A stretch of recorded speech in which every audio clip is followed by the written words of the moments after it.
everyone, welcome back to Let's Talk. My name is John, and today we're going to be talking about Saw X, the 10th film in the Saw franchise. So, of course, we got to throw the X on the end because X looks cooler than 10. And this film was directed by Kevin Grutard. It stars Tobin Bell and Shawnee Smith. Tobin Bell plays Jigsaw yet again, and this time we actually move him into the lead role, the protagonist role of the franchise. Even though he's been around since the original Saw film, Tobin Bell has never really gotten to be the lead. He's always been the supporting actor in somebody else's story, and that's because he's always been the main antagonist. He's been the villain. Jigsaw has always been the villain. He's always floated that moral gray line, making the viewer wonder if what he's doing is correct, because all of his victims all are very flawed human beings. Some of them have addictions, though, where you're like going, do they deserve to be punished for this? You know, they're struggling themselves, but it's supposed to help these people realize the flaws in their life and gain their appreciation for life, because people like Jigsaw, who is dying of terminal cancer, has no choice. His decisions didn't matter in his life because cancer ended up taking him regardless. But the franchise, by about,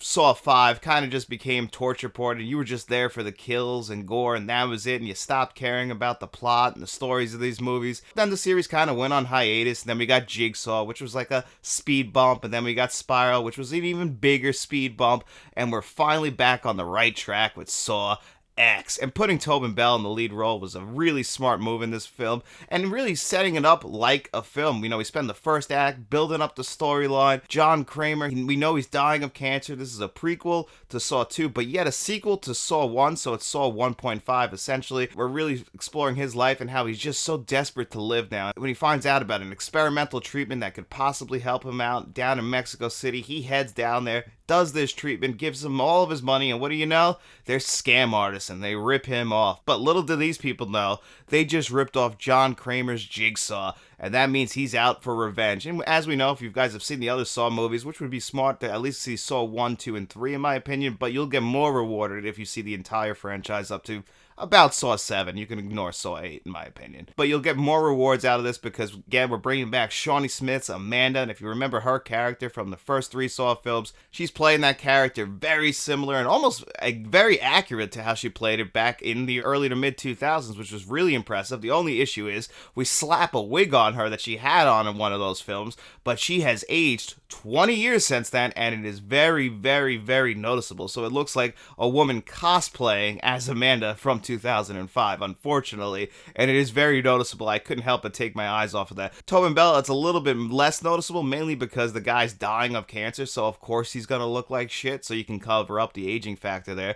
But Tobin Bell and Shawnee Smith do a phenomenal job acting in this movie. You get to find a little bit more about their relationship and just their moral code in general, because they really do float that moral code line. They really have their own set of morals that they are willing to follow, and they won't break it no matter what, because they believe in their heart of hearts that what they're doing is correct. And in this film, we actually make sure that the people that they're killing off are some of the worst people on this planet, and you actually kind of hope that Jigsaw and Amanda come out on top, because even if they are killers, these people, what they're doing are 10 times worse. And all the Saw traps in this movie are kind of like a back to basics kind of thing. There were kind of points in this movie where I felt like we were banging out the greatest hits a little bit from the early parts of the Saw franchise, when the Saw franchise was at its peak. If it's Halloween, it's Saw, and I had to see every single one of these in the theaters. Even once they started getting bad, it just became a tradition.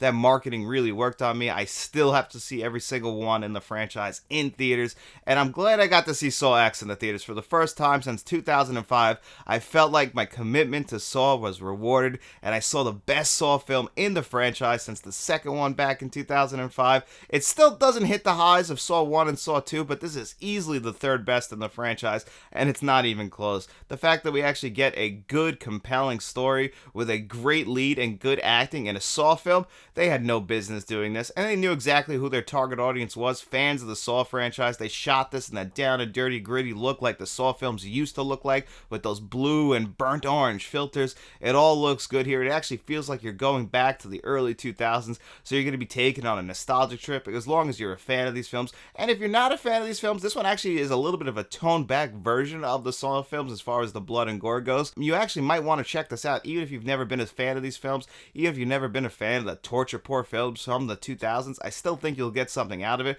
because it's actually just a really good movie. And if I was going to rate this movie on a score of 1 to 10, I would give this film a very solid 8 out of 10. Definitely check this one out in theaters this weekend if you can. But if you can't, The Creator is also in theaters this weekend, which is also apparently really good. I haven't been able to check that one out myself yet, but it's awesome that we get 2 choices this weekend. So if you don't want to go see the spooky season movie, go check out this sci-fi AI movie that's also playing, directed by Gareth Edwards. So it's a great weekend for us movie fans, but spooky season, it's gotta be Saw. So why don't you guys go check out Saw X and let me know in the comment section below, what did you guys think of this film? And while you're down there, don't forget to hit that like button, that subscribe button, then just get out in those streets and tell your friends about us. And we'll be seeing you around.